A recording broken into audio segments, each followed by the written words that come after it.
বৈষম্য বিরোধী ছাত্র আন্দোলনকে ঘিরে রাজধানীতে সহিংসতার ঘটনায় বিভিন্ন মামলায় গ্রেপ্তার বিএনপি ও জামায়াতের কেন্দ্রীয় নেতাসহ 2 শতাধিক নেতাকর্মীকে জামিন দেওয়া হয়েছে।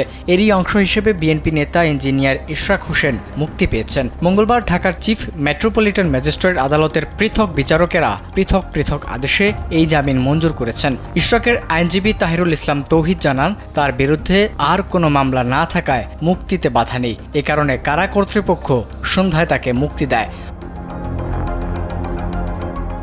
অপরদিকে শুধু বিএনপি জামায়াতের নেতাকর্মীরাই নয়, এসব মামলায় গ্রেপ্তার প্রায় 1,500-এরও বেশি আসামিকে জামিন দেওয়া হয়েছে একই দিনে। জানা গেছে, মঙ্গলবার কেরানীগঞ্জের কেন্দ্রীয় কারাগার থেকে মুক্তি পান বিএনপির এই নেতা। স্যান্ডেলিনা সো, রূপচর্চায় আভিজাত্য।